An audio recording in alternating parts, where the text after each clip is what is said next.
So how many have I got? Is it till 22? Till 10:02? Yeah. Okay. Thanks. Right. Well, lovely to be here. And how many of you are students then? Can you put your hands up? Quite a few. Okay. Thank you. 17. Lovely. Right.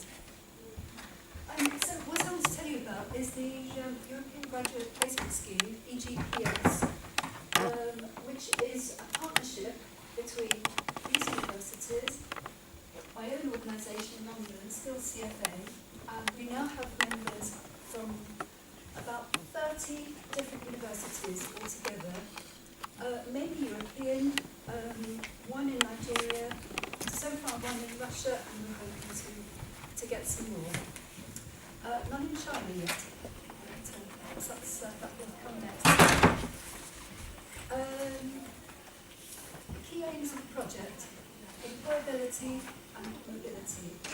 So it's about helping students who are studying translation to get jobs and to solve some of those problems which Jenny was talking about, things she wished she'd known, where an internship might be able to help.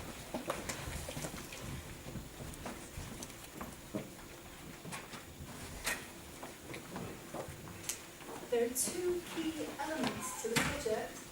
There's a curriculum model which integrates theory with practice, so it's partly about making what happens in the classroom very relevant to what happens out in the workplace.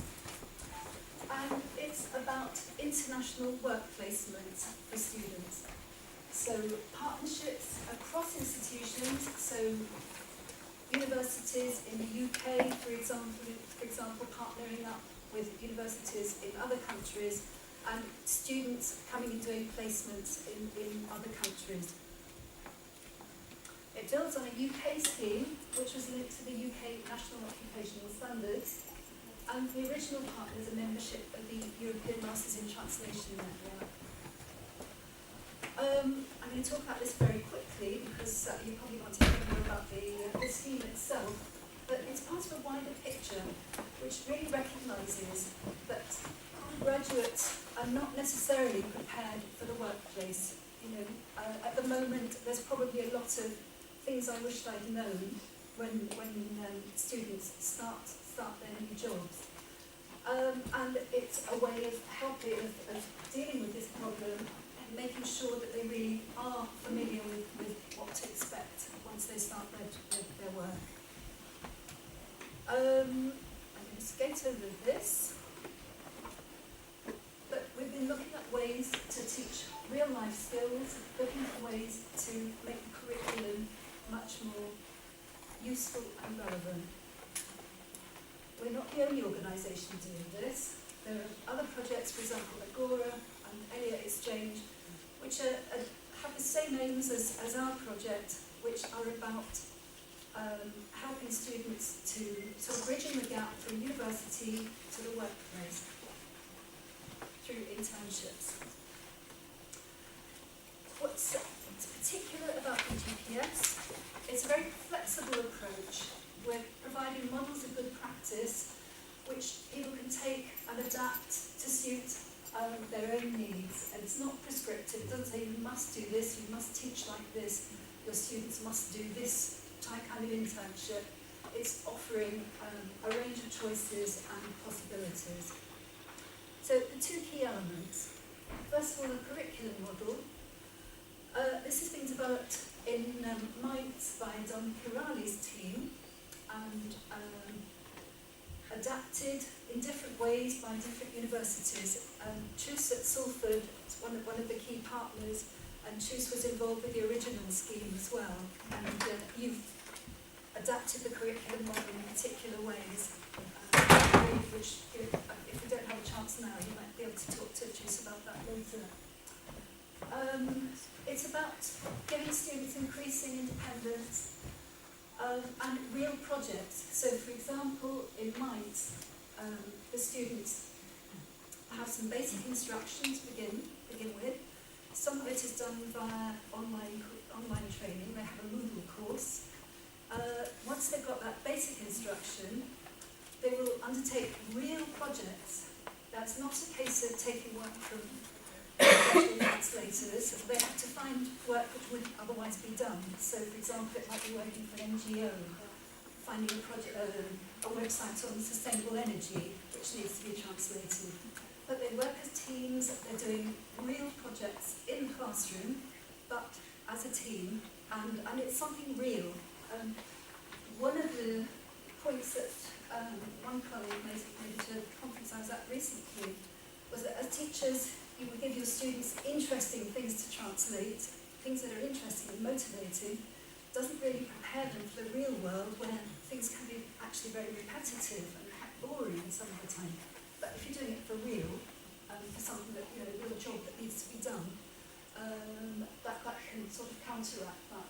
So students take on real projects and develop, they're already starting, even while they're on their course, they're starting to develop those real skills. So it's not the traditional view of a placement where you get all your theory in the classroom and then you're out there thrown in at the deep end and you pick up the practical skills. It's much more of a gradual, let's develop those skills in the classroom, the practical skills, and we'll get increasingly independent, and then by the time we do our work placement, we'll be ready for that, and by the time we get into the workplace, we'll be sort of thoroughly prepared, or as prepared as it's possible to be. This is Don Carrara's model, which shows teacher-centered instruction right at the bottom, and then working your way up as the students gain more experience, more practical skills, a bit like driving a car, where you've got lots of different elements, things you've got to do. You've got to change gear, look in the mirror, steer, think about what's behind you, and so on. All at once. You're not doing these things separately in isolation. You've got to do everything together. So it's about how we help people to really bring all those skills together so that they're almost automatic and intuitive. So it's, that's what that's all about. The second part of the project is a framework for work placement. And this is something which universities can take on and adopt. So accrediting the placement, either by actually literally awarding credit or by giving a certificate at the end, linked to occupational standards. So what can students learn? What should they know by the time they've finished their placement? We've got a set of standards which are here if anybody wants to take a copy, and you can get them on the website as well.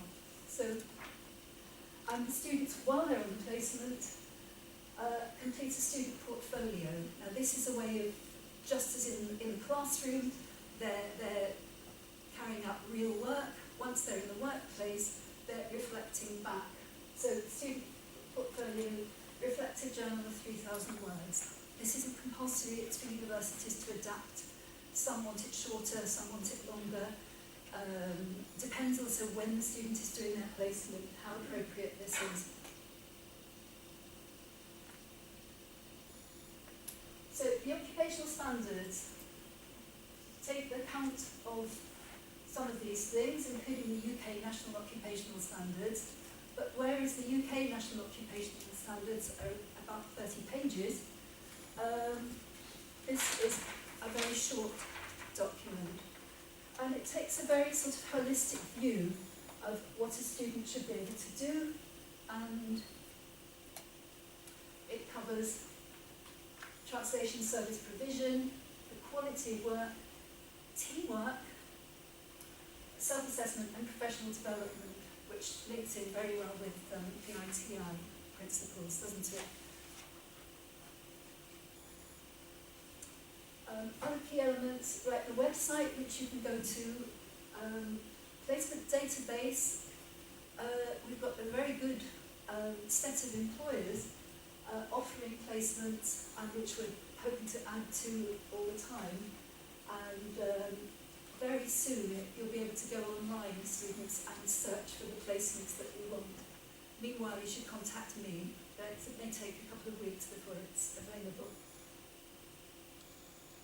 So this is an example of a Salford student's certificate. So how does the scheme work? Universities use their local employer links to provide international placements. So universities taking part so far have been able to contribute some local employers who are then keen to accept students from other countries, or sometimes their own, to provide placements. Employers submit their details online. Students will log in with their university email and they can search and then apply directly. And if you apply and you're shortlisted, you're likely to have a Skype interview, and you will sign an agreement with the employer and your university tutor. And your university tutor will sort of keep tabs on you during the placement. So far, we've got 50 companies and access to quite a lot more in 8 countries. We've actually got about 30 university partners now. We're still in the early stages, so we've had 7 local placements, that's students doing placements in their own country, and so far 8 international placements, but more are planned now. What's in it for universities? I think an awful lot. I'll leave you to have a look at that.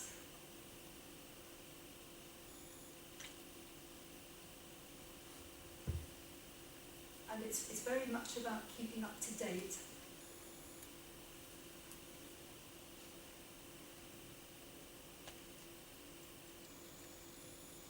For students, all sorts of benefits.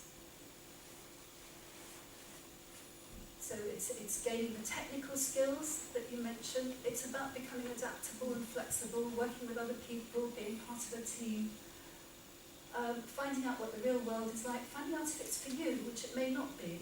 You know, you may find actually this is the last thing I want to do.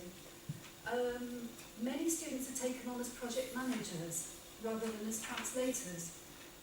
That's a wonderful opportunity. It might not be what you want to do eventually, although you might enjoy it. But it gives you a real insight into the translation world, links with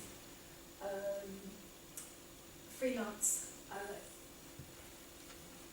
translators, and as one employer put it, if they've employed you on an internship as a project manager, when they next want to freelance, they know you, you worked in the office with them. When they have to pick up the phone and look for a freelance person, you might be the one that they will go for because they know you. So it's a chance to network, to make contacts, all sorts of reasons why it's a good thing. And many students who do an internship will actually then be employed. There's a lot of evidence for this. It's one of the reasons employers are willing to give up their time to train somebody because they're hoping at the end of it they'll have an employee. So benefits to the employers, they get an extra member of staff. The internship can act as a sort of extended interview. You know, they can really, you can, on both sides, you can find out if it's going to work for you. And I think for many employers, they're doing it for almost altruistic reasons because they believe in the profession and it's helping to train a new generation of translators and ensure that they have the right skills. We've come across quite a lot of challenges. Erasmus funding for students isn't always straightforward. However, it is possible now, if you're eligible for Erasmus funding, to get it for up to a year after you graduate, which is quite important. It means that if it's difficult to fit the placement in during your programme, and particularly on a one-year programme, that can be a problem, it's possible to do it immediately afterwards, as long as it's been agreed during your when you're still on course, while you're on the programme, you can then get Erasmus funding. But it's not straightforward. So future plans. We're having a meeting in February, which Stirling University will be attending, and we're thrilled that they're one of the partners. We're holding a placement fair where we're going to be linking up employers and universities. We've also got a teacher education event in London, at London University at UCL on the 30th of May, and that will be led by Don Kirali. And that's a chance for university tutors to bring along their programmes and improve on them, discuss them, improve on them. It's again, it's not a prescriptive thing, it's the idea that people can take from this what's useful to them. We want more partnerships, more universities, more employers, and more placements for students, because that's what it's all about. So, thank you very much. Thanks for doing that so quickly. Can I just say quickly, if anybody wants a little bit more information, you can go on the website, you can email me. Students, if you're interested in placements, contact me. You'll need to produce a CV. Make sure you put your language skills at the top. People always forget that, and that's actually the first thing that employers will be looking for. I've got a few copies of the handbook, which refers to the ITI, for example, ethics for employers to look at and students. And if anybody wants to have a look at any of these documents, just ask me or I can email them to you. Okay, thanks, Helen. Just a reminder to students to send your CVs to myself and also to Sign Home as soon as possible, because we will be at that event in Barcelona.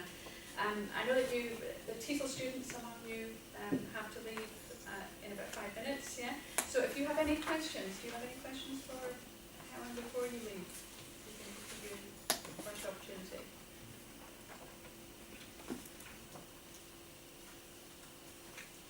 I think a lot will be explained, obviously, through the website and materials that we have here. Yeah, and you're very welcome to email as well if you've got any particular queries. It's often quite difficult to think of a question straight off.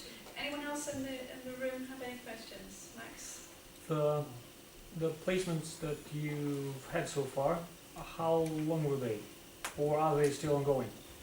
Some are still going. The minimum is 2 months. Ideally, 6 months seems to be the ideal length of time for a placement.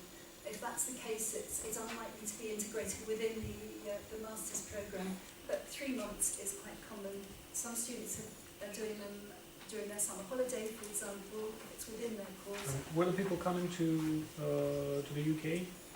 Do they have to get a business visa or a student visa? If they're coming from Russia, I guess they will. We haven't looked into that yet, so we have to find out. Because that makes a difference. Yes. Okay, well, we need to find out what's... I'll email you if you don't mind. But I would imagine that wouldn't be a problem if that would involve some paperwork. It would involve them making sure they got the offer that it was had a finite beginning and ending. And that's the case anyways. Any other questions? Yes, you mentioned Erasmus funding. Does it mean that I've been a beneficiary before of Erasmus internship program, but I wouldn't be eligible to get the funding? Is that the only funding that applies to Yeah, so you had an undergraduate funding. If you had undergraduate funding, that's different, and you can reapply now for postgraduate funding. There's no guarantee you'll get it because there's a limited amount of Erasmus funding, and universities have to prioritise, and some of them unfortunately prioritise undergraduates rather than postgraduates, but we're working on it. Is that the only funding that applies to this scheme, or are there any other sources of funding that It's the only common source of funding. There may be particular sources of funding within each country, but Can I just ask, are the internships paid in any instances? yeah, that's a really good question. There are plenty of unpaid internships, but we really do try to get paid ones. There are 1 or 2 cases where they will provide accommodation, they provide travel expenses, but on the whole they pay, average is about €400 per month. It's not fantastic. If you've got to live in central London, for example, and that, you're going to be in trouble. So it's very difficult because for the employers, it's actually quite time-consuming training somebody because you will be be mentored, be supervised while you're doing your job.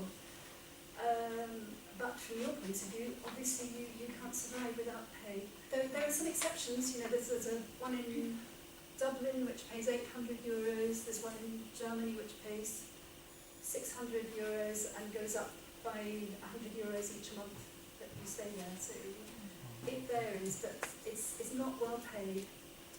And that is a challenge, I think. Well, thanks, Helen. I think we have to stop there, but you've got Helen's email, anyone who's interested, and obviously she'll be around later today, and you can talk to her at that point. Thanks very much.